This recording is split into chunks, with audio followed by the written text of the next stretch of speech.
ఈ వీడియోని maximum share చేయండి. ఎంత షేర్ చేయాలంటే నారా లోకేష్ గారి దగ్గర దాకా షేర్ చేయండి. Because he is our educational minister right now.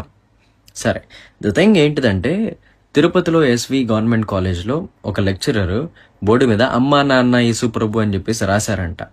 And దాని గురించి ఎవరో వీడియో తీసి వెంటనే సోషల్ మీడియాలో అప్లోడ్ చేస్తే దాని గురించి బాగా అవుట్రేజ్ చేసి ఆ కాలేజ్కి వెళ్ళి వాళ్ళు అసలుకి ఇలా చేయడం ఏంటి, ఇది కరెక్ట్ కానే కాదు అని అవన్నీ చేసేసరికి వెంటనే ఆ లెక్చరర్ని సస్పెండ్ చేశారంట.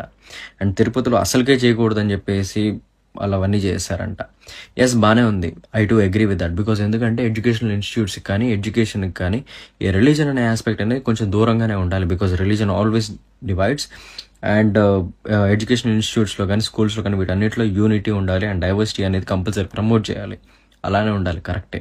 కానీ నాకు విషయం గుర్తొచ్చింది. అండ్ దాని గురించి నాకైతే డైరెక్ట్గా నారా లోకేష్ గారినే అడగాలని చెప్పేసి అనిపించింది. ఏంటిదంటే నా 10th క్లాస్లో నేను ఎప్పుడు 2018లో నేను పాస్ అవుట్ అయ్యాను. యాక్చువల్లీ నా 10th క్లాస్లో నాకు తెలుగులో రామాయణం ఎందుకు పెట్టారంటే నాకు అర్థం కావట్లేదు. అది ఫోర్స్ఫుల్ కన్వర్షన్ కాదా? ఆవిడ ఇప్పుడు ఏదైతే చేసిందో అమ్మా నాన్న యేసు ప్రభు అని రాసింది ఏదైతే ఉందో అది కన్వర్షన్ అయితే, ఇప్పుడు రామాయణం నాకు 10th క్లాస్లో రామాయణం పెట్టడం అనేది అది కంపల్సరీ ఫోర్స్ఫుల్ కన్వర్జనే.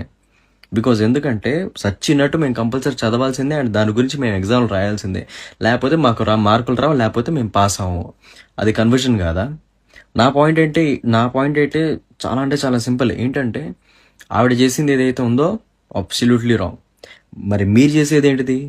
మీరు చేస్తున్నది ఏంటిది? If at all I'm not wrong, I'm like ఇంకా అది అలానే ఉన్నట్టుందిగా. మీరు చేస్తుంది ఏదైతే ఉందో ఇంకా అలానే జరుగుతుందిగా. Why do we need that in the first place in our text books? Why do we have to study that in the first place? As a Christian అసలు నేను ఎందుకు చదవాలి? And as a kid in the first place